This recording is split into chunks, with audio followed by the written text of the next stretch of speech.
喂，阿 Miu，點啊，雲海？嗱，我哋而家嚟到咧第4集咧，談談靈，談談靈，說說怪說啊！咁今集咧要講嘅靈怪嘢咧，上集都提咗少少，我同啲鬼魂有關，但係咧佢又唔係完全係鬼魂嘅嘢喎，因為點解咧？我哋今集咧會講呢個咧靈異偵緝，唔係啊？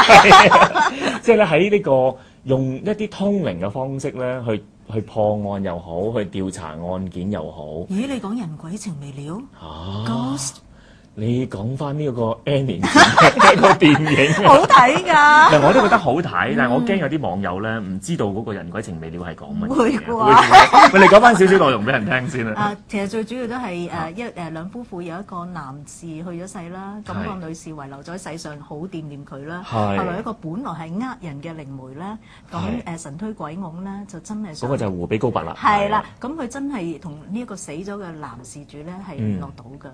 咁呢個男事主仲好深愛呢個女仔嘅，即係佢我唔記得老婆定係女友啦。咁啊藉此就發生咗一段故事咁咯。我仲記得想睇埋個結局就自己買呢隻碟睇。唔係，我覺得最震撼嗰幕咧，就係當嗰個女主角同阿湖比高拔咧嚟一個撫摸嗰個過程。嗰個真係我接受唔到嘅。我好佩服阿 Demi Moore 同埋好佩服。其實 Demi Moore 我佩服多啲嘅，因為都幾難，真係好難做嘅呢個，咁啊唔啱，咁啊唔啱，好專業咯，我覺得佢哋。唔係，但係嗱，言歸正傳，點解要今日有一個咁嘅 topic 咧？就因為咧，即係有一個國際新聞引起我嘅注意。咁嗰日同你打電話咪同你講嘅，喂，好有趣喎！因為喺意大利咧，竟然有單新聞。但係意大利人喎，意大利人啊，佢哋好少呢啲嘢。嗱咁啱，因為咧佢單新聞出嚟嘅時候咧就係咁講嘅，就係話咧喺意大利咧有個即係失蹤咗即係都好耐嘅一個女仔啦嚇，咁佢叫巴里菲啦，佢哋譯做咁樣，咁就喺2002年咧11月30號咧，咁就因為揸架車出屋企，即係揸架吉普車啦，出咗屋企之後咧就消失咗咯喎，唔見咗呢個人咯喎。咁但係警方咧就後來即係屋企人報咗案啦，咁警方就一路喺度追查究竟發生乜事咧，即係會唔會係俾人即係劫殺啦，或者係自己失蹤咧咁樣。咁你諗下，2002年11月失蹤到2005年，個警方都揾唔到頭緒。其實好難揾噶咯喎，咁多年。係啦，你諗下3年或者2年幾啦嚇嘅即係時間都警方都揾唔到任何線索嘅時候，即係作為家人嘅，其實你都會覺得喂唔係啊嘛，不如我哋都試下新嘅方式啦。咁樣其實係好矛盾嘅，有咩證據咧？其實警方係真係好難再揾㗎啦。但係咧，做家人嘅無緣無故冇咗個親人，其實又係好心痛嘅。啱，但係所以我又覺得唔可以怪佢就係當時咧，佢就即係報道裏邊講咧，佢就即刻去揾一啲嘅靈媒啦嚇。咁呢個靈媒好得意喎，佢個名好鬼怪嘅喎，叫 Maria Rosa Bussi。係啊，但係可能唔係咁樣讀嘅，因為佢意大利文嚟係不係意大利文咯？即係我哋讀出嚟就係好怪咯。英文讀咁佢哋叫 Bussi 啦，我哋譯做佢。咁呢個 Bussi 就即係知道咗呢件事之後咧，就主動去 contact 嗰個屋企人，就同佢講。咁即係個報道都話其實佢冇收錢嘅，即係純粹係因為個 Bussi 本身都係做護士嘅。佢冇收錢地咧，就即係幫佢去做一啲所謂嘅感應通靈嘅一啲嘅嘢咧，即係希望可以追查翻呢個女仔嘅下落咁樣。咁呢件新聞出咗嚟嘅時候好得意啦，即係我哋即係再上網 check 翻究竟有啲咩即係 detail 啲嘅嘢啦。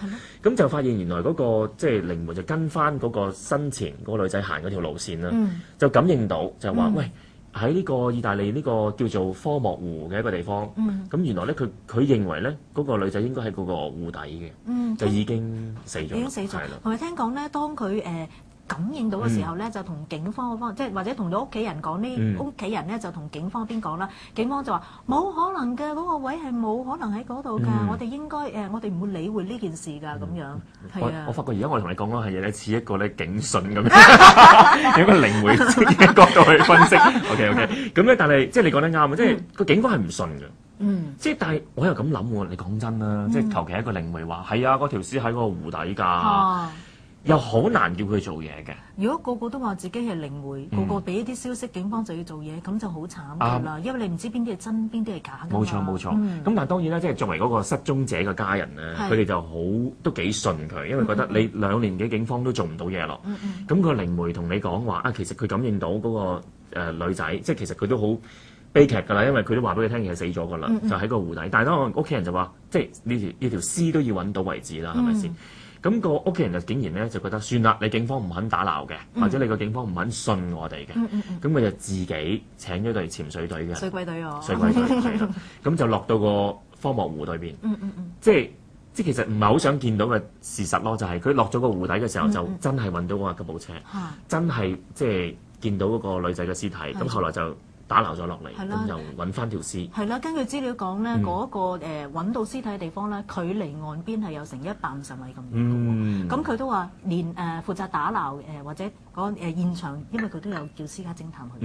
咁啊現場嘅消息都話，冇可能一架正常嘅吉普車咧會沉咗一個湖底，距離成150米咁遠嘅地方嗰度。係啦。不過你知嗰個可能都冇答案啦，即係可能一個謎啦，點解會去嗰度？但係通過呢個靈媒咧，就竟然可能真係揾到呢個女仔嘅屍體，就所謂破咗案啦咁樣。佢成為咗咧喺歐洲咧佢一個國際新聞咯，可以咁講啦。咁就香港咧就其實唔係好多報道嘅，只係一份報紙有講過。咁好細段啦，你見到一個好細段嘅報紙。咁之後咧就其他你網上可以 check 得翻嘅，就係呢段故事就喺歐洲啲人就話哇，即係諗唔到一個靈媒可以幫到一個咁應該點講啊？一個失蹤咗咁多年，差唔多係close 咗個 case 啦嘅情況出現。咁但係你諗下，其實講真啦，即係你話靈媒去破案，係咪真係一個咁罕見嘅嘢咧？我又覺得係咯，我都想問啊，因為咧嗱，香港咧就好少提及呢啲嘢嘅，但係外國咧就間唔中都會聽到，但係每次聽親都好大件事。咁但係我相信亦都有好多細細微微嘅，或者根本係國際冇留意嘅。但我相信外國係有，但係香港嘅情況又點樣咧？其實我唔想今集講香港嘅，不過你問咧，我就覺得嘛，即係我話俾你聽啦，即係我以我所知嘅 information 咧，香港其實警方裏邊咧有一筆嘅線人費啦，所謂嘅線人費啦，其實都會暗啞底咧，有時係會揾啲靈媒去幫手，去通下靈去試下去破案嘅。不過如果你叫我求其 call 一單 case 咧，當時咧，我諗你大家我哋呢個年代嘅人都會知道咧，就係80年代咧林過雲事件咧，就係一個好出名嘅個案。其實當時咧有一啲嘅警方咧係私底下都揾咗啲靈媒去幫手嘅。咁但係後來咧，即係當然啦，因為佢正式破案唔係因為個靈媒幫手嘅，但係個靈媒當時即係感應到嘅嘢咧，就係話即係一啲嘅屍體，一啲喺落雨時間裏邊出現嘅一個情況。因為嗰陣時個靈媒就懷疑，曾經同個警方懷疑過，就話會唔會係啲的士司機嘅？但當時警方係忽略咗呢個諗法，因為你係靈媒講噶嘛。佢話逢親落大雨，的士司機有頭髮、女人頭髮喺湖底等等嘅 information，但係好零碎嘅。但係你知道好多靈媒通靈都係咁樣嘅。係啦。咁警方冇理到呢啲嘅 information 啦。後來你知道破案嘅時候，就知道啦。即係第一，林過雲當時真係一個的士司機啦，真係喺雨夜嗰時候突然間就會去做啲咁嘅犯案啦。其中仲有一個被害者咧，係即係個屍體咧喺個河底裏邊撈翻出嚟啦咁樣。即係呢啲嘢，你如果聽翻，如果咦咁呢個靈媒係中㗎喎，係喎，真係 match 到有咁樣嘅事發生咗。係啦，只不過可能個靈媒冇講到話呢個人係邊個，你捉佢啦咁樣。即係但係我覺得其實所以香港係咪真係冇咧？我覺得唔係嘅，即係可能暗啞底好多人喺度做。事實上可能有啲破案會唔會根本就係靠呢啲 information 咧咁樣？呢啲都唔知。但係咧，我想講翻，因為呢件事咧係。呢個意大利靈媒破案事件咧，令我諗翻起咧，啱啱其實我電台之前都講過嘅，就係咧喺美國今年1月嘅時候咧，就有套嘅電視劇連續劇，我好中意嘅呢套電視劇。係你有同我講？係啊，因為咧我私底下咧就我都想睇啊，就揾人幫我錄呢個美國嘅電視劇啦。講個來源啦。合法來源嚟㗎嚇，咁就一路幫我錄呢個，因為佢第一個 season 完咗啦嚇，咁就相當好睇，就係叫 Medium，一套戲嘅名叫 Medium。Medium 你知道個名就係譯做就可能叫通靈者或者靈媒啦，就咁叫做。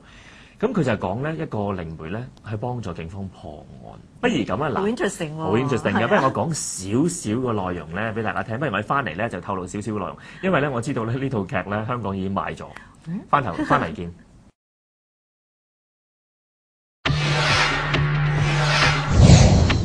好啦，嗱，轉翻個頭翻嚟，係啊，轉翻個頭翻嚟啦，咁樣啦。咪因為頭先講開咧，即係美國嗰套電視劇啦，因為即係我時都講過，即係自從90年代 X-File 完咗之後咧，其實我冇特別嘅一啲美國電視劇係即係靈異嘢嗰啲電視劇啦，特別中意。但係咧 Medium 呢套咧，我好中意。X-Files 咩？我中意 X-File 即係話完咗之後喎，就喺呢幾年就冇乜新嘅類似啲節目出現。咁但係咧 Medium 我好中意，好中意。第一就係佢講到一個。Taken 啊，我知你講過俾我聽。遲啲提 Taken 啦，Taken 已經過氣啦，我覺得。咁 Medium 就最新鮮熱辣啦。咁因為我好開心嘅，因為香港有個電視台買咗嗰個轉播權啦，即係大家可以喺電視遲啲睇到。咁但係個內容我好中意就係佢，因為講個家庭主婦，咁叫 Alison 嘅叫做。咁個家庭主婦咧就係即係本身係有幾個仔女，有個老公，老公係科學家嚟嘅喎。咁啊老公就好得意啊。咁咧但係個老婆咧就係後來有機緣巧合嘅情況之下咧，就去幫警方咧就去。即係原本係做 intern 嘅啫，OK。咁後來咧，佢感應，即係佢每次去到邊度咧，嗰啲即係例如佢處理啲 file 嗰時候，佢感應到啲嗰個案件啲嘢喎。即係正如佢一見到個物件，佢就有感應啦。係啦，咁似乎咧就同即係好 typical 嘅通靈人嘅感覺。係啦，但係當然咧，佢原本唔係為咗呢樣嘢嘅。咁就感應到之後咧，佢覺得唔係喎，感應到我冇理由唔同我嘅警長講嘅喎。咁就每次講下講下咧，後來就發現咦。佢感應嗰啲嘢咧，同後來破案啲嘢好似嘅。咁於是乎咧，睇到電視劇裏邊不斷就講佢點樣去感應到啲嘢啦。後來警方真係揾佢做一個通靈者啦，去破案啦，去解決啲問題啦。咁但係你睇個格局咧，其實有少少慢版嘅，有少少70年代 feel 嘅，我覺得。但係你個感覺係好真實嘅，即係好唔係嗰啲好假嘅，就話個通靈人行出嚟着到好靚，唔係㗎。個主角咧。係比較醜樣添嘅 ，OK，咁仲要係好家庭式嘅，哇，湊住呢個仔女啊，哇，好辛苦啊，即係你估都估唔到點解最後佢會變咗做一個通靈人。係啦，但係聽講大部分通靈人都係咁嘅喎。嗱，咪聽我講先。真嘅。但係我最中意嗰套劇嘅背景就係點咧？因為嗰個戲裏邊嘅 Alison 咧，係一個真人真事嘅故事嚟嘅。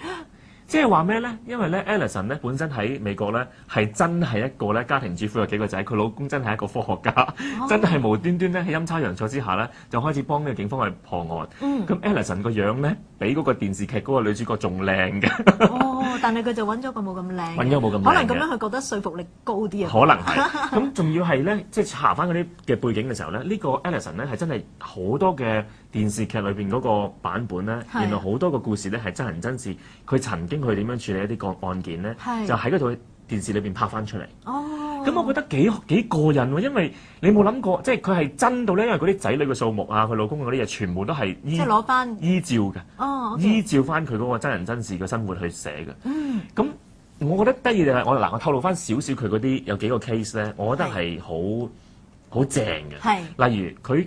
我覺得佢唔賣弄戲劇就係點咧？因為佢有一集咧就係講佢有個佢感應到啲嘢，佢又忍唔住就覺得，我梗係感應到嗰單案喎咁樣。佢老公就話，你感應到，我幫你寫低佢啦。寫完之後咧就 fax 咗俾佢德州嘅一個警長，因為嗰單案喺德州嘅。咁佢就話佢個 fax 就係話我感應到啫，但我唔知道呢個係真定假嘅，因為嗰個 case 係話捉到個兇手，但係揾唔到個屍體。但係當時佢出咗名未㗎？你講嗰套戲？當時即係喺戲裏邊咧，個 Alison 佢唔出名㗎，即係完全冇人知道邊個嚟嘅。咁於是乎，但係咧得意嘅個劇裏邊咧，同埋個真實都係咁樣㗎。就個警長話：不妨一試啦。咁就 call 翻佢，就話：喂，不如你我接你嚟德州，仲要整架私人飛機飛咗過去。咁佢好驚，因為佢覺得我哋真係揾我嚟破案啊咁樣。咁去到嘅時候咧，嗰個德州嘅警長唔信佢嘅，其實。佢就係覺得有個人俾咗啲 information 我冇理由唔用啦。咁嚟到咧，仲要下下咧就去試唔同嘅地方。咁嗰個女人就話：喂，根本都唔係呢度。佢根本就係想試下佢係咪真係有感應。係啊，不如俾多幾個地方睇下佢有冇睇下佢咪混吉。係啦，你想講混吉我知道。咁但係最慘就係即係 Alison 咧就覺得：喂，你真係玩我啫，你真係唔信。後來就同我講：你如果真係仲試嘅，我唔同你玩啦。咁最後尾揾到佢嗰個事發地點啦，就喺個電影裏邊咧，即係個電視劇裏邊咧，就話其實佢同嗰個屋裏邊咧，原來有個女仔嘅鬼魂嘅，就感應到，就話俾佢聽嗰個屍體喺嗰個邊個花園嘅後邊咁樣。咁佢落到嚟嘅時候就話俾個警長聽，個警長話：喂，我呢度我掘過晒㗎咯喎。咁佢就話：你信我啦，如果你真係信我，呢個地底幾多尺以下就有條咁嘅屍。咁但係個峰迴路轉嘅地方就係咧，嗰個即係我覺得如果真係正常嘅電視劇咧，可能就係一個好 run up 得好好啊，破咗案啊，好開心啊咁樣。唔係套劇咧，最後尾就話突然間掘下咧，就落咗一場德州以嚟最大嘅傾盆大雨，所有嘅地流失晒，所有嘅嘢已經洗晒，所有嘅流土即係山泥地陷咁樣啦，根本掘唔到嘢。咁佢哋個案就係話冇辦法啦，即係一個天意，你根本就掘唔到。咁就即係佢原本喺個地方咧掘嘅，但係因為突然間落咗個傾盆大雨，即係連所有嘅會沖走晒，例如地陷嘅嘢全部已經係冇辦法進行。咁於是乎咧個 case 就喺佢嘅手上，即係佢唔會再幫到佢，咁就走咗。咁就個單元劇嚟，即係每一集係唔同，即係唔同嘅故事。咁佢就嗰集完咗，亦都係佢親身真係曾經去德州啦，係真係幫過呢個警長去破案，但係破唔成功嘅。咁我又覺得嗱，即係呢啲我係中意，即係話你唔係硬係你集話俾我聽破到案，好完美咁樣。但係佢事實都話，佢話佢好多 case 咧，佢係感應到㗎。佢好多 case 咧，佢感應到一部分，但係感應唔到全部。咁我覺得呢啲真人真事嘅個案，再擺得落個電視劇裏邊嘅時候咧，我覺得感染力好強嘅。但係其實本身個題材都好吸引啦，好吸引啊！好似暫時都未聽過咁樣嘅題材。美國嚟講，我諗應該係第一套咁樣嘅形式。但係當然咧，後來我問翻啲朋友咧，佢話呢套戲因為成功啊，因為今年年初嘅時候咧，大家都認為呢套戲好普通啦，但係佢收視好好。後來而家陸陸續續咧，已經好多係類似嘅電視劇出現，即係話借輪迴去拍嘢，唔好。但係我中意 Medium 呢套啊。咁同埋咧，佢入邊講到一樣嘢咧，係幾令到我會有反思嘅，因為點解咧？佢講翻點解，即係套戲套劇裏邊，但係有某部分都係佢嘅思維嚟嘅。佢話點解佢咁多年前以嚟咧，佢都冇所謂嘅感應，去到後來喺警局裏邊感應到啲嘢咧。佢話根本就唔係，佢不嬲都冇。其實佢不嬲自細咧，佢係抑壓住呢種能力。佢每次可能感應到啲嘢咧，覺得唔好自己咁傻啦，或者可能佢感應到一啲故事或者個案，佢話我講出俾你聽，會有人笑我㗎。所以咁多年嚟，佢抑壓住㗎。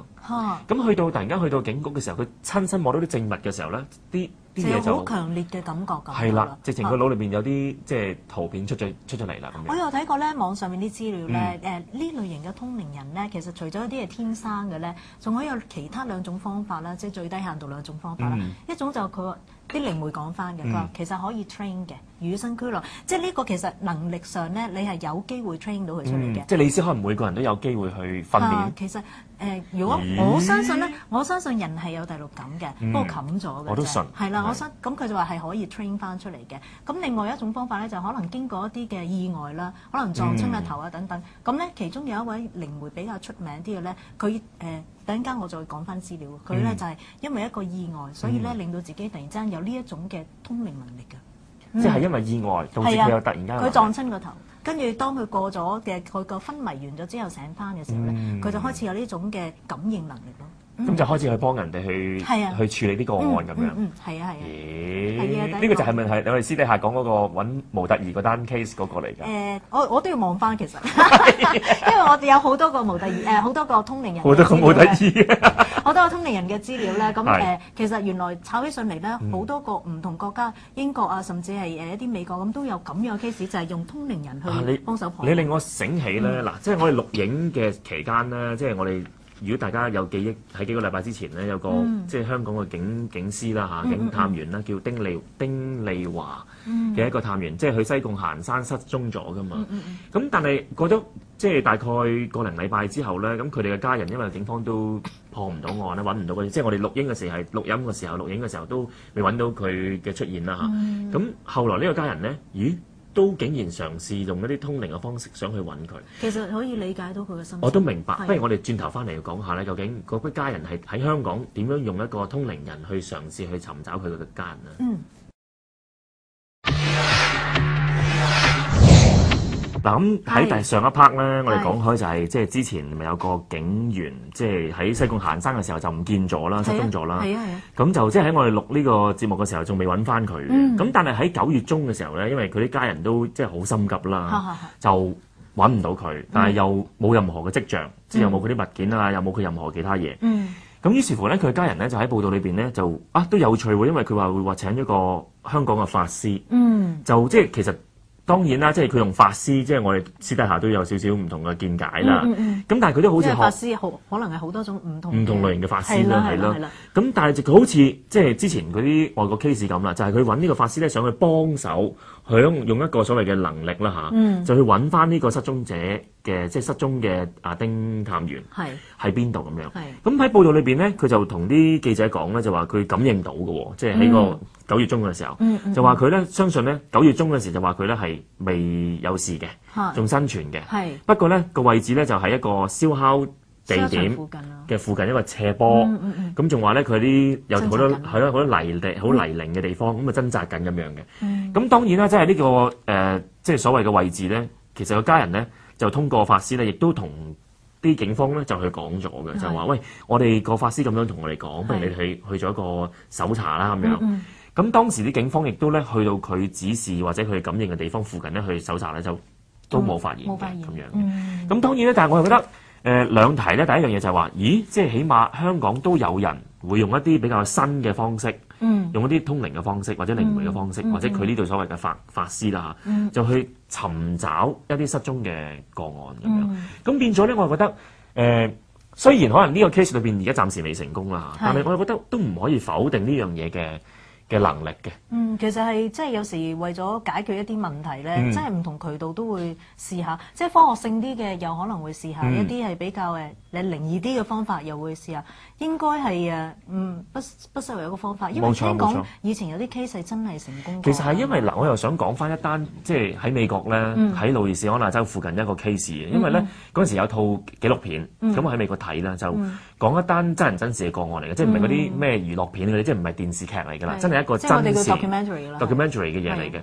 咁當時咧，因為有個幾特別嘅情況就係，因為個女仔咧，即係喺一個所謂嘅屋企突然間離開咗嘅時候咧，就冇咗啦，即係消失咗啦嚇。咁但係佢咧唔係講緊過咗2年、3年、4年過咗幾個月揾唔到，先至去揾靈媒去做呢樣嘢嘅，而係當時咧，佢屋企人咧就覺得，既然揾唔到，即係幾日啦揾唔到，咁警方亦都冇任何頭緒嘅時候咧，佢哋已經即時咧主動去揾一個嘅通靈人嘅女士咧，就去到幫佢屋企人去感應一啲嘅事件有冇發生。咁我當時睇，哇，點解呢個係一個幾突破性嘅？因為佢唔係已經蹲佢好耐，要警方冇答案啦。佢即係應該唔係咁講嘅，當機立斷即刻揾其他方法。你都可以咁講，即係喺靈媒嘅角度就係當機立斷去，不如我哋即刻揾個靈媒去測試啦咁樣。咁當時咧，其實咧最好笑就係咩咧？開頭係個屋企人揾咗個靈媒，個靈媒後來咧就講咗啲 information 就係話，喂，好似咧佢感應到呢個，因為佢都個靈媒都講得好直接，佢話你即係唔好意思，我直接同你講，就係同佢屋企人講，我感應到其實你個女應該係已經死咗㗎啦。佢話因為已經係見到好多個片段喺個腦裏邊，感應到有人開槍，感應到有人係殺咗你個女，感應到你個女嘅屍體俾人掉咗去另一個地方咁樣。咁佢屋企人當然好傷心，但係個屋企人都話，即係如果你話俾我聽呢個係真相嘅話咧，起碼我知道啊。咁後來呢個屋企人咧就將呢個靈媒嘅 case 就話咗俾負責呢個案嘅警方聽嘅。咁嗱，我又覺得咁喎，即係可能真係有啲警方係比較即係 open-minded 啦，即係比較開明。個警方咧就主動再 call 呢個靈媒，就話喂，不如咁啦，不如你即係直情叫佢請咗去警局，你不如將你真係喺腦裏邊感應到嘅嘢，同埋你可唔可以再感應多啲嘅 information，等我起碼知道，如果你話呢個係一個謀殺案嘅，我盡快捉到個兇手啊咁樣。咁我睇嘅時候，哇！呢個警察都好積極喎，即係雖然佢都話嘅咧，即係個警察都話，其實呢樣嘢喺即係坊間可能唔係好多人接受，但係佢話如果為咗個命案咧，佢都要試。咁佢哋仲要試到點咧？就係話嗰個因為嗰個靈媒一直同個警司講，佢話其實我感應到一樣嘢嘅，就係咧，我覺得咧殺咗呢個女仔嘅人咧係同佢係識嘅，甚至咧佢感應到咧就話我懷疑其實佢係以前同佢同班嘅一個同學嚟。咁咁細節，咁細節喎，因為你知道好多嘅靈媒通完出嚟咧就好碎嘅，好飄渺嘅，但係佢可以講到咁細節。咁啊，警方諗係你覺得佢係佢個同學，咁佢話你等一陣，咁佢即刻咧就揾人通知佢屋企啦，叫佢拎個校刊過嚟。咁佢就話：喂，你可唔可以幫手，即係用你個感應去感應下個校刊裏邊一啲嘅人，你覺得邊一個會係兇手？即係你睇到呢度嘅時候，你應該覺得有冇可能啊？即係你憑一個校刊嘅相會感應到個兇手？即係呢個我睇完我都唔係好相信嘅開頭。咁佢就講翻個 case， 當時咧嗰個靈媒就一路喺度掃嘅，佢真係喺度感應掃。佢話佢自己都覺得好奇，因為一路掃嘅時候咧，其實你係一路即係有感覺有 feeling。但係當佢一路掃嘅時候，佢話佢冇望到啲相嘅，直情喺度眯埋眼喺度掃到一個位，突然間佢停咗落嚟，因為佢直情咧去到嗰個位咧，佢直情感覺到心跳加速，好熱啊！有特別嘅感覺。係啦，好特別。咁佢一望一望，係一個男仔，嗰個男仔咧係呢個女仔嘅同班同學嚟嘅。咁咧佢直情咧感應到係呢個男仔殺咗個女仔。咁佢就同個警方嗰個警署嗰個警司講啦，話如果我冇感應錯誤咧，呢個就係殺咗女仔嗰個人嚟嘅兇手。咁個警方就覺得哇！你唔係準到咁啊嘛！如果你真係講呢一個係你冇證冇據下，你感應到佢係兇手，咁於是乎咧個警方咧就即係冇辦法啦，即係你有咁嘅，你俾咗佢咁嘅，你叫得佢係啦，叫得佢嚟，你又冇可能，係啦，唔信佢。冇錯啦。咁佢就只係，但你又唔可以立亂拉人，因為咧當時咧好笑㗎，嗰個紀錄片都話，個警方可能就嚟話死啦，可唔可以即刻拉咗佢先咧？但係我覺得如果你拉咗佢冇證據又冇唔得㗎喎，因為美國法律又好嚴㗎喎。係，咁即係唔可以邀請佢翻去調查。唔係，咁打草驚蛇啊嘛，佢驚呢樣嘢。佢於是乎佢仲問咗嗰個警察嘅律師啊，即係警察個駐警局嘅律師，佢話：喂，應該拉咗佢先咧。咁嗰個律師就話：如果你憑靈媒之後去認定呢個係兇手，而你拉咗之後冇實質嘅證據嘅話咧，你要喺48小時內放咗佢咧，咁就等於咧就放咗呢個兇手翻去第二度，或者佢逃離現場，咁你永遠破唔到呢單案㗎啦。咁佢話係喎，咁於是乎咧佢就派咗警察咧去即係監視住呢個後生仔之餘，咁咧就峰迴路轉到咁咧，就係突然間咧呢個男仔嘅一個好朋友，突然間就自己靜靜雞揾呢個警司，佢就話。即係兩者係冇接觸噶嘛，即係個靈媒係唔識嗰個後生仔噶嘛。個後生仔突然間同個警司講，佢話：我懷疑我個朋友殺咗嗰個女仔。咁個警司就話：吓？咦，咁咪啱晒？啱晒咯。咁即係佢就話：你點解咁諗咧？你點解會認為你個朋友殺咗即係殺咗嗰個你個同學個女仔咧？佢就話因為咧殺咗佢之後咧，佢個同學殺咗佢之後咧，咁就原來喺飲醉酒嘅期間咧，就講咗幾句呢啲類似嘅説話。咁就話其實佢哋懷疑咧個女仔嘅失蹤咧就同佢個同學有關。咁就嗰個同學當然就 exactly 就係嗰個靈媒，即係喺嗰個校巷度點到嗰個男仔嗰個樣係一樣，就係嗰個同一個人嚟嘅。咁個警方就話不如咁啦，嗱你咁樣講咧又唔可以係完全一個證據嚟嘅，咁就叫佢咧整住個偷聽器。就約咗嗰個同學咧食飯，食飯嘅途中咧仲要咧引佢講啊，喂你而家殺咗人喎，你仲唔走佬咁樣？咁嗰個男仔仲要佢講，係啊，我殺咗人啦，咁講晒。咁於是乎咧就攞咗個證據啦，就拉得人啦。拉完人之後咧，但係問題就出現啦，就係問題咩咧？就係你有條屍啊。係啊。你知美國好多，如果你冇條屍，你係告唔到啊嘛。咁嗰個男仔就死都唔肯講啦，即係你冇條屍。咁於是乎咧，嗰個警司咧就再揾翻嗰個靈媒，就話：喂，今次兇手就你真係幫我哋搞掂，但係嗰條屍我哋揾唔到。咁嗰個即係靈媒就話啦，不如諗啦，佢就坐喺架警車度，咁攞住嗰個女仔啲生前嗰啲遺物啦，咁一路行咧，就嗰個女仔可以邊度行過嘅一啲嘅公路等等嘅地方去感應。咁呢個感應嘅時候咧，嗰個靈媒都話：啲即係零碎嘅片段好多。但係咧，有趣嘅地方就係佢喺個腦海入面見到一個名，就係一個 Southfield 一個地方，同埋咧佢見到嗰個埋屍嘅地點咧，就係有好多河水，同埋有一排咧，佢話佢形容唔到喎，佢有一排咧係一啲石屎牆嘅嘢，但係咧又唔係屋嚟嘅，係一排荒廢咗個石屎牆嘅嘢喺個河上邊嘅。咁佢話係咁多啦，我感應唔到啦。咁警方揾唔到條屍咧，因為喺附近係冇呢啲嘢嘅。咁但係陰差陽錯咧，就喺嗰度附近咧。就有警方咧就懷疑咧嗰度有發臭嘅地方咧，就開始要去掘，掘下咧就竟然掘到嗰個受害者。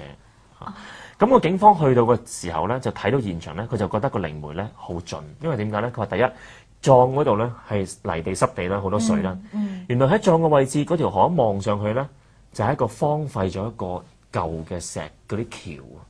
係石屎橋，但係係運輸用嗰啲嘢嚟嘅。怪唔得佢睇唔到係乜啦。係啦，因為係爛溶溶，唔知咩嚟嘅。咁但係佢係感應到睇到喎，仲要喺嗰個地方真係喺個 Southfield 嗰度個地方嚟嘅。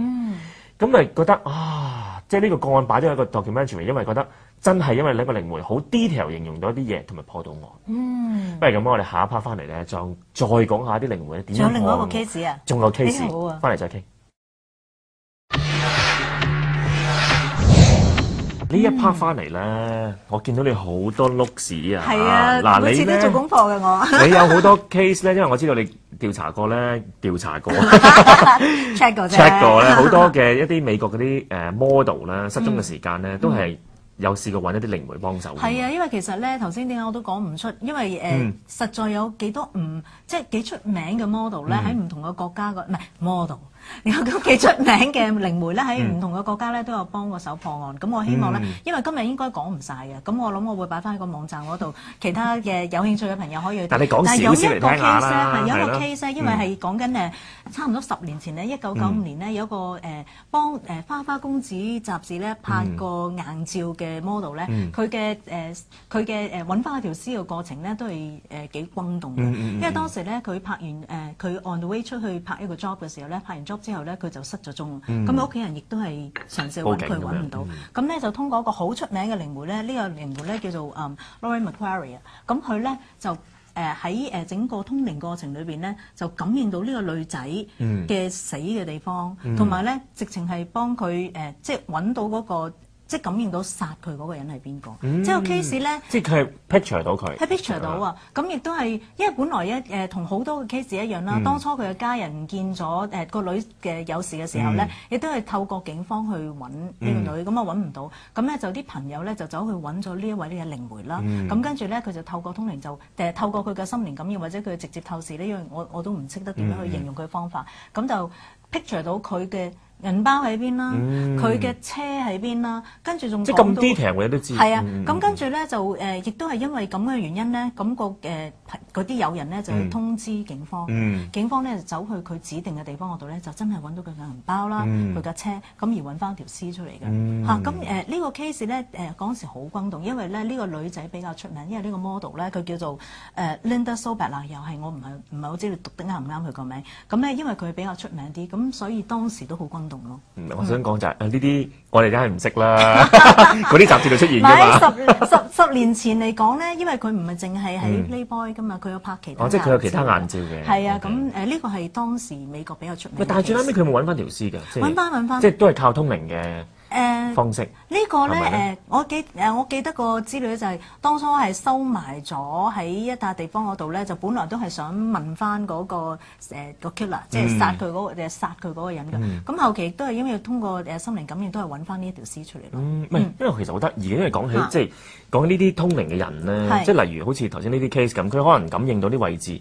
即係嗱，如果我哋撇除一啲可能唔相信通靈人嘅人咧，會覺得懷疑㗎嘛，會喂，你係咪一早知道啲案件嗰啲物件擺咗一邊，甚至可能懷疑你有冇份參與呢單案件？係啊，當我揾呢啲 case 嘅時候咧，一路做個 internet 嘅 search 嘅時候，我成日都諗咁靚劇，會唔會咧？即係有啲案件根本就係，我記得有啲人同我講過啲咁嘅橋段，就話根本就係殺嗰個人自己扮埋通靈人，之後就話揾到呢啲嘢，會唔會有啲咁咧？即係我都會，即係嗱，我以前都會睇啲 case 嘅時候，我都會有懷疑嘅，即係冇理由你準到咁而。即係你警方揾唔到嘢，但係你可以完全冇任何線索期間，你可以破到單案。但係好熟口熟面喎，唔知有冇有電影用過呢啲橋段咧？可能有係啊，但係你就會咁諗啊。其實嗱，如果撇除咗咧，你知啦，警方都唔係蠢噶嘛。即係話如果你話用通靈嘅方式去到可能話安排一啲人去即係揾一啲嘅線索，咁警方當然會調查你嘅背景，會唔會同呢單案有關，或者會唔會你現場有你嘅手指毛啊，或者一啲纖維等等嘢。但係其實好多個案都係。個靈媒係破到案，但係真係發現原來佢同單案係完全無關嘅。係啊，因為好多時你會發覺啦，有啲當然係主動報料啦，正如頭先你講個 case 咁樣咧，即係你講個 Medium 嗰套戲，咁啊 Alison 係主動報料，但係有啲的而且確咧係透過唔同嘅途徑咧，去揾個靈媒，再去揾呢個靈媒嚟幫手破案，咁似乎個可能性就比較低啲咯。呢啲係咩？因為可能咧嗱，因為你知道每一頭先你第一 part 嗰時候我哋都傾開咧，就話可能每靈媒做法咧，可能每一個都唔同嘅。有啲可能就話天生有啲靈力嘅，有啲可能就話自己去訓練出嚟有啲個靈力嘅，但因為咧另外你哋頭先講嘅時候，令我醒起一單 case， 即係唔係一單 case，係一個喺加州咧，喺美國加州有一個叫做 Boylan 嘅一個女畫家，OK，佢係一個都幾出名嘅通靈人嚟嘅，亦都係喺10幾年嚟咧，都幫加州嗰邊嘅警方咧去揾一啲失蹤人物，或者係一啲嘅謀殺案嘅。咁點解我會諗起佢咧？因為其實佢嘅通靈方式咧，又同一般嘅通靈方式唔同喎。係咩？嗱，一般咧，據我所知咧，通靈嘅方式咧就係話，可能嗰個通靈人啦，或者個 medium 咧，佢要需要嗰個事主嘅資料㗎。譬如可能有佢嘅物件啊，佢個名啊，佢嘅相啊，佢嘅生日日期，因為有啲指明係要生日日期啊咁佢要需要呢一啲嘅資料咧，先至可以做到通靈。有啲甚至聲稱咧，可以喺電話度做通靈啦，或者係可以通過 internet 咧去即係網絡咧去做呢一啲嘢。好先進啊！係啊，因為我on hand 真係有一啲咁樣嘅 case， 咁但係你嗰個又因為佢點咧？佢原來咧呢個 Boylan 啊，呢個女通靈人咧係一個畫家嚟嘅。佢點咧？原來好得意嘅。佢講翻佢點樣去破案咧，就係每一次嚟到，可能咧個案件可能有個案例嘅，就話佢一次最經典嘅就係有個人謀殺咗一個人，但當時咧喺個範圍裏邊有一個細路哥，係好似有機會目擊到，但係個細路哥你知啦，好多人係可能睇咗件事，突然間就會忘記咗，或者係所謂嘅重創性嘅記憶就冇咗咁樣。係啊係啊。咁佢話咧，佢每次嚟到嘅時候咧，揾呢個證人嘅時候咧，佢就會同個細路哥傾偈，一路咧佢用佢嘅方式咧去令到佢一啲嘅 information 走出嚟嘅時候咧，憑嗰個細路哥嘅嘢，佢感應嗰個細路哥嘅內心世界。之後去畫翻嗰個兇手嗰幅相，心術咁。係啦係啦，佢同一般嘅靈媒有少少唔同。佢話但係咧恐怖嘅地方，因為我睇過佢啲畫嗰啲相，幾恐怖嘅。點解咧？畫完出嚟一個即係嗰單 case 咧，畫完之後咧係呢個女人嚟嘅。sorry， 畫出嚟係一個男人嚟嘅，係胡蘇勒特一個男人嚟嘅。呢個男人咧，當然個警方出嚟嘅時候，好 detail 嘅，好細緻嘅，鬚啊、鼻啊、頭髮啊咁樣。個警方話出嚟話，哇，掃描到好似對住個真人咁樣掃描法嘅。咁後來咧，個警方依住呢幅圖咧，去捉咗個人咧，拼翻個樣咧，係一模一樣嘅。咁緊要啊！係啦，因為我睇咗嗰幅相，同埋睇過嗰個佢畫幅樣啊，正如我心諗唔係啊嘛。你有啲題外話咧，令我諗起咧以前睇電視嘅時候咧，真係題外話嚟，真係咧有一個有啲警方嘅幫手，但係我唔記得嗰啲叫咩人，佢咧就根據警方提供嘅資料，一啲失蹤人士啦提供嘅資料啦，咁就根據佢嘅性格啊、佢嘅飲食習慣啊等等咧，就掃描翻佢嘅樣出嚟。即係生前個樣你意思？生前啦，同生前應該唔關事，係通常呢啲嘅 case 咧係可以用喺啲失蹤過10年以上嘅人身上。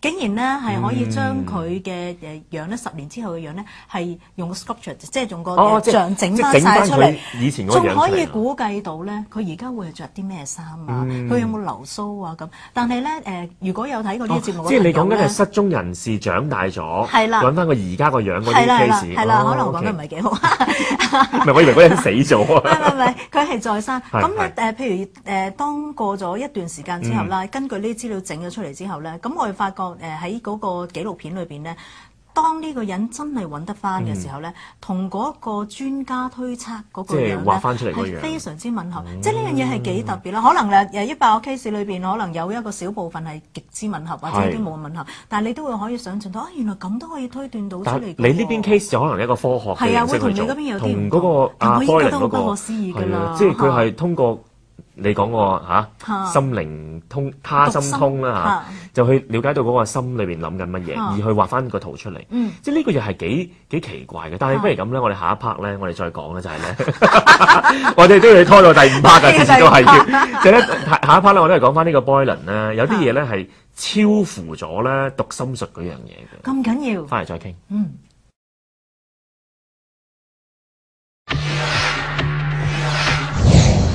其實咧，頭先我哋咧喺拍攝嘅即係間場咧，我發覺有太多嘅靈媒嘅破案事件。我哋咪後講嘅嘢咧，其實係仲長過我哋咪前講。我哋可以錄多幾集。唔係，但係你頭先因為講到呢個 Boylan 咧，點解話佢超乎咗啲即係讀心術或者可能通靈啦？就因為加州警方承認嘅，因為呢間 case， 即係就話呢個嘅女通靈人士咧係幾奇怪地咧，除咗佢可以咧將啲即係謀殺犯嘅樣或者兇殺案嗰啲兇手嘅樣去畫翻出嚟之餘咧，佢話試過有一次咧就最令到加州警方即係驚嘅。佢一次畫咗個兇手個樣出嚟之後咧，因為係通過一啲目擊者或者可能有啲同佢認識嘅人咧去畫嘅，即係所謂讀咗佢嘅他心通啦讀咗佢嘅心靈嘅世界之後畫翻嗰啲兇手個樣，之後捉咗翻嚟，捉咗翻嚟之後咧，咁當然咧頭先咪講嘅，佢嗰個捉嗰個人同即係個兇手同嗰個相係好似嘅，即係個畫嘅嘢好似 match 到嘅。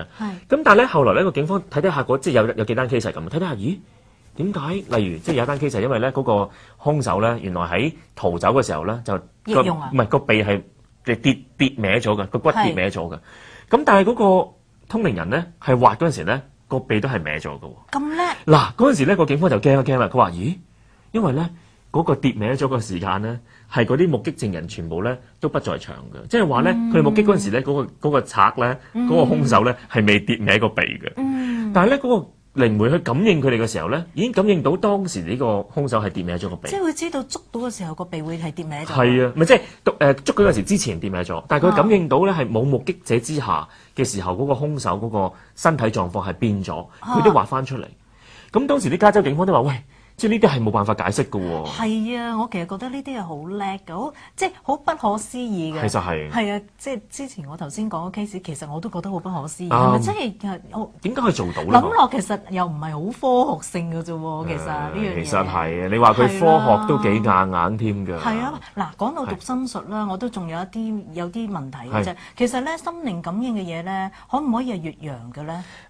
你諗，我記得你以前曾經問過呢個問題。係啊，但係你冇答我啊嘛。唔係啊，我冇答你咩？你答得詳細咯。因為點解頭先即係我覺得你呢個問題好咧？因為咧，你講緊可唔可以越洋呢件事咧？我真係可以喺呢度爆一單 case。呢單 case 嘅一個負責人咧，我同你都識嘅。邊個？我可以爆埋佢嘅，我諗先佢唔會怪我。就係咧，以前咧喺 K 寶同埋喺呢個另一個 channel 咧，係做幕後人士嘅 Milly 啊。Milly 咁咧，而家佢喺另一個傳媒機構裏面做嘢啦嚇。唔好鬧我哋，因為呢單真事。因為嗰陣時咧，你知我哋喺度中意研究啲靈異嘢噶啦。咁當時咧，佢都即係喺有個整緊個鬼網啊，傾下嘢噶嘛嗰陣時。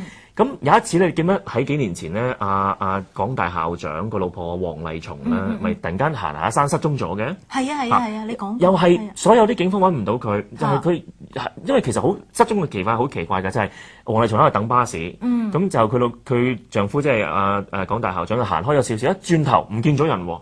咁之後就報警啦，揾咗好多個月㗎啦，嗰陣時揾咗好耐。係咪當時黃女士本身都已經有啲問題？好似係有少少佢唔係好識照顧自己嘅嗰陣時都。咁但係你嗰度其實好港大上去對山嘅附近嚟啫嘛，唔係好大嘅啫，揾唔到嘅完全都。咁後來就拖咗好耐都揾唔到啦。咁當時咧，因為我哋都諗緊呢個問題，就我哋可唔可以揾一個即係比較信譽好，同埋比較叻，同埋有即係聲譽嘅一個通靈人，即係揾開呢啲失蹤人去幫手揾阿黃麗松。我哋真係咁諗，因為我哋覺得點解唔可以幫手用呢啲方式去揾一個失蹤人咧？但係頭先你唔係問呢個問題，我唔記得咗呢單 case 添。咁後來咧，我哋同阿 Milly 傾開，咁阿 Milly 話：不如咁啦，我哋將阿黃麗松嗰幅相咧，即係個報紙有嗰幅相啊嘛，就 fax 咗佢咧。嗰時喺澳洲係一個好出名，專係揾一啲咧失蹤人物識通靈嘅一個，即係比較即係出名嘅一個。出唔出得佢個名？唔好講佢個名啦，因為照我所知，其實佢都唔隱咗居㗎。唔係佢唔隱居，但係佢係一啲私底下啲人先會揾到佢嘅人嚟嘅，即係喺美國同埋喺澳洲好多人私底下揾佢幫手出名嘅人嚟嘅。咁阿 Milly 咧就真係揾到佢個聯絡個 fax 咧，就 fax 咗過去，希望等佢覆啦。咁 fax 咗之後，第二日咁覆翻嚟喎。咁咧我唔記得佢係打電話定係 fax 嚟嘅啦。咁之後咧就同阿 Milly 講，佢話你唔使揾呢個人㗎啦，因為呢個人咧佢感應咗之後咧，佢話呢個人應該已經係死咗㗎啦。咁但係最巧合嘅地方啦，嗱我只可以用個巧合啦嚇。就喺佢上晝收到呢個 information 嘅時候咧，嗰陣時全香港都未有任何消息嘅時候咧，喺下晝個黃昏之前咧，突然間傳媒咧就收到個消息啦，就係話咧警方喺個山頭野嶺咧揾到黃麗松嗰條屍體啦。咁但係個時間上咧係相當巧合嘅喎，即係話上晝收到個 information， 下晝就有人警方揾到個屍體。咁但係呢度就係一個香港發生嘅 case 咯，即係呢個通靈人喺澳洲，但係佢可以越洋。可以感應到香港嘅呢個失蹤人口嘅一個事件，好厲害喎！好厲害㗎，佢好強喎呢個 power。係啊，所以但係當時當然我哋收到嘅時候，我哋好失望啦。即係第一我就覺得，哎呀諗唔到，即係失蹤咗咁耐，阿黃麗松竟然已經唔喺度咁樣，黃麗松個太太唔喺度啦。係你講咗好多次黃麗松。我諗緊應該黃麗松係咪港大嘅校長佢老婆唔見咗啫？我驚一間誤會咗係佢唔見咗。咁所以咧呢件事上面咧，我覺得原來有啲通靈人咧，其實可以越洋去感應到嘢嘅。嗱，其實講到心靈感應咧，我近排咧網上面有個好得意嘅 post 咧 post 咗出嚟喺我個竇嗰度，咁佢咧裏邊咧就話有一個 course 咧，原來係可以用心靈感應同你啲寵物去聯絡嘅喎。唔係啊嘛！嗱，今日真係 out 咗啊，因為今日我冇諗過講嘅。咁但係咧，佢上高咧就係兩個嘅外國網嚟，係一個網友咧就 post 咗出嚟。佢話：喂，香港聽講有個藝員咧都曾經去參加過呢2個 course，咁聽講仲會嚟香港度。即係同啲動物去溝通。係啦，仲會翻嚟香港度受 course 嘅喎。咁咧佢個主要嘅內容就係點樣去明白，用心靈感應明白你嘅寵物想講啲乜嘢。好啦，我覺得咧就係一樣嘢就係咧，我哋原本由呢個靈異偵緝講到呢個咧越洋通靈，再講到咧去同動物溝通咧，已經係完全係主走晒樣，主題係飛咗去第二個世界啦。我哋要翻嚟咯，有機會再講翻。不如咁啦，即係咧嗱，今日其實如果真係要講啲通靈嘅破案咧，太多啦，係啊。咪揾日，如果我哋有機會再講呢啲 case，但係咧即係如果你嗰個 topic 我都覺得有興趣㗎，即係可能會唔會有啲情況可能學到同動物溝通啦，即係呢個我都想研究下。係啊，因為應該會幾有趣嘅。可能除咗日常我想知佢食乜啊或者咩，我其實都好想知佢諗緊啲乜嘢，佢點樣睇翻我哋人類嘅世界啊？我時覺得咧，啲動物嘅世界咧係睇唔起人類嘅。不如咁啦，嗱，我哋咧今集就講住咁多先，我哋下次再翻嚟諗下其他題目先，揾一次我哋講下同動物啊，同動物去溝通嘅一啲方法。好啊，拜拜。拜拜。